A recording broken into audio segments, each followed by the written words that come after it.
સરકારે 7,470 રૂપિયા પાડ્યો છે, તો સીધા 470 રૂપિયાની આ લોકોને ખોટ જાય છે ક્વિન્ટલ પર. એટલે કાલે પેલા ખેડૂતે બિચારા, તો તમે જાણો છો, આખું વર્ષ મહેનત કરી હોય તો લાગણી હોય કે ભાઈ મારામાંથી 100 રૂપિયા તમે નહીં કાપો. એ ભાઈએ એ એવો વ્યવહાર એની સાથે કર્યો કે એના માણસોએ જાતિ વિશે મા બેનની ગાળો આપી, આ આપી, છેવટે બાંધી દીધા.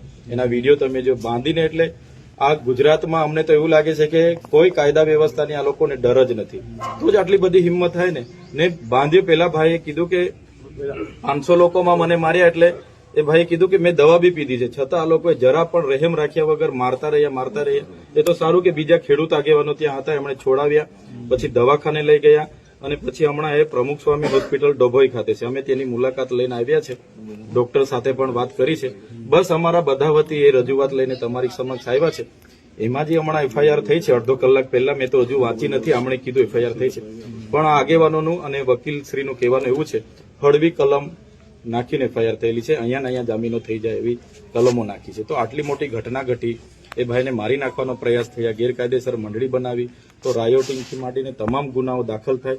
માત્ર 3 જણના નામ નાખવાથી નહીં ચાલે. આપણે વિડીયોમાં પણ જોઈએ છે, કમસે કમ 15 થી 20 લોકો મા બેનની ગાળો બોલીને માર મારી ગયા છે. તો બધા પર કાર્યવાહી થાય એવી અમારી માંગણી છે. અગર કાર્યવાહી નહીં થશે તો દિન 5 પછી અમે એ જીનની સામે જ ખૂબ મોટું આંદોલન કરીશું. સરકાર પરમિશન આપે નહીં આપે એ સરકારની વાત છે.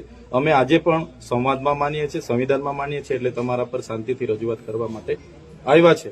એટલે તમે આમાં સપ્લિમેન્ટરી જેના પણ નામો દાખલ થાય તપાસ કરીને દાખલ કરાવો.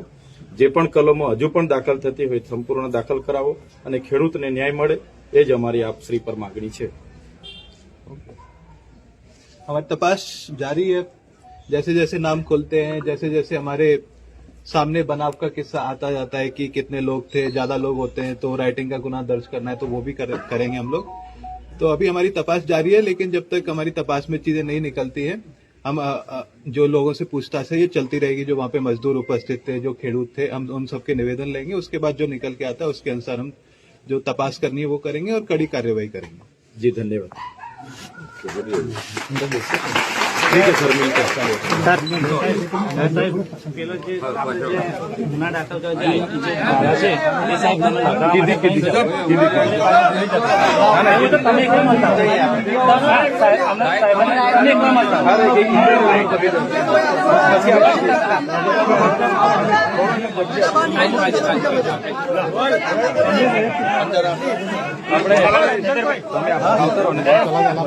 ઉપર લે લો સાહેબ, એક સ્ટેપ ઉપર આવી જાઓ.